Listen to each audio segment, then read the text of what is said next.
여러분 반갑습니다. 일주일 동안 어떻게 잘 지내셨어요? 청년으로 살기가 쉽지가 않죠. 여러 가지 힘들고 포기할 것들 많을 텐데 그래도 하나님께서 우리와 함께 하십니다. 여러분 승리하시면 좋겠고요. 자, 이번 주는 이제 국화 그리스도인이 몰락하는 법이라고 하는 제목으로 사사기 14장 1절에서 20절 말씀 가지고 하죠. 어떤 사람이 성공을 할 때 그 성공은 하루아침에 이루어지는 것이 아닙니다. 굉장히 바르고 건강한 생각과 또 삶이 습관이 됐을 때 그 사람이 성공하는 것처럼 사실은 어떤 한 사람이 몰락하는 것도 어떤 사람이 얘기했던 것처럼 함몰웅덩이와 같이 눈에 보이지 않지만 눈에 보이지 않는 부분 속에서 우리를 힘들게 하고 넘어뜨리는 잘못된 습관과 또 무지한 사고 등등들이 반복될 때 그 사람은 결국 몰락하게 되는 것이죠. 사사기는 그리스도인이 몰락하는 법에 대해서 우리에게 굉장한 경고를 주고 있습니다. 우리가 너무나 잘 아는 이 삼손의 이야기죠. 삼손의 이야기에서는 우리가 크게 세 가지 관점을 보고 우리가 생각하는 것이 필요합니다. 첫째는 무엇인가 하면 이 사사기에 등장하고 있는 하향식 이 나선형 곡선, 이것이 삼손의 때가 되면 이제 이 그 사이클이 무너진다는 거예요. 그러니까 범죄하고 징계를 받으면 회개하고 또 하나님께 사사를 보내주셔서 또 구원해 주시면 망각하고 또 범죄하는 이 사이클이 계속 돌아가는데, 이제 삼손 때가 오면, 삼손의 시기가 오면은 이스라엘 백성들이 더 이상 회개하지 않는다는 것입니다. 그럼에도 불구하고 이 삼손의 이야기부터 더 강력하게 드러나는 것은 무엇인가 하면 하나님께서 그럼에도 불구하고 더 상관없이 더 뜨겁고 적극적으로 이스라엘 백성들을 사랑한다는 것이죠. 자, 사사기에서 이 삼손의 시기부터 우리가 살펴봐야 될 것은 아주 생소한 개념이 하나 등장해요. 그것은 뭐냐면 나실인입니다. 하나님께 드려진 바 되었다라고 하는 이 나실인은 크게 네 가지를 금지하게 돼요. 그러니까 하나님께서 쓰시기에 아주 좋은 인물, 전형, 모델 이러면 나실인이라고 할 수 있는데, 그 대표적인 사람이 사무엘이고 또 삼손이지 않습니까?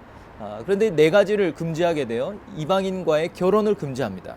그 다음에 포도주뿐만 아니라 독주, 그리고 포도소산까지도 입에 대지 못하게 하고요. 그 다음에 세 번째는 머리에 삭도를 대지 않게 해요. 못하게 합니다. 그리고 또 시체를 가까이에서 부정하지 못하게 하죠. 자, 그런데 이 삼손의 이야기는 보면 이 네 가지 것을 삼손이 결국은 다 범하게 되고요.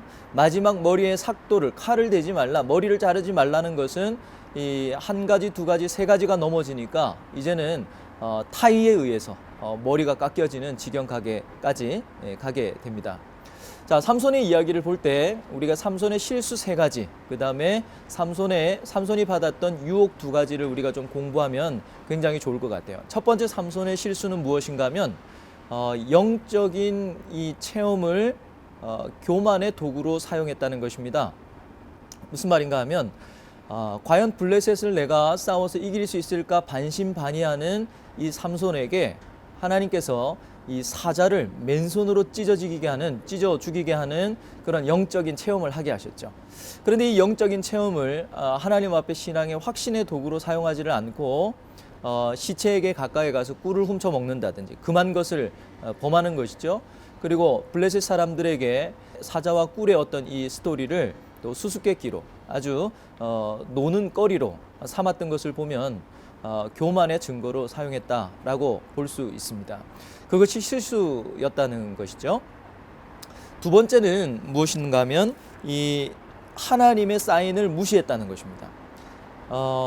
어떤 사인이었는가? 가만히 생각을 해보면 하나님께서 금하신 것이 뭡니까? 이방인과 결혼하지 않고 포도소산을 먹지 말라고 했는데, 이 삼손은 어떻게 했습니까? 이방인과 결혼하기 위해서 포도원을 지나다가 사자를 만난 것이죠. 사실 이 사자는 하나님의 사인이라고 경고라고 볼 수 있습니다. 그러나 그것을 좀 무시한 차원도 우리가 있을 수 있다는 것입니다.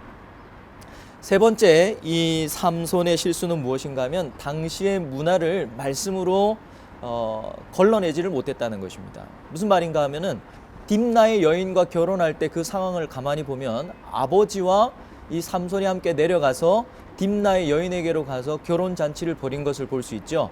10절 말씀에 보면 청년들은 그렇게 하는 풍습이 있더라 라고 이렇게 이야기까지 합니다.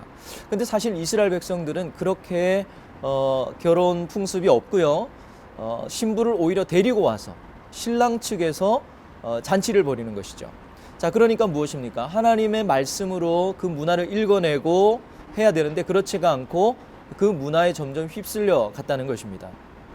이렇게 삼손이 실수하게 된 데는 두 가지 유혹이 있었다고 봐져요. 첫 번째는 무엇인가 하면 삼손의 인생의 처음부터 끝까지 어떤 유혹을 받는가 하면 좋아 보였던 안목의 정욕 가운데 빠지게 됩니다. 그러니까 거의 다 여인들의 어떤 청에 못 이겨서 삼손은 끝까지 넘어지게 된 것이죠.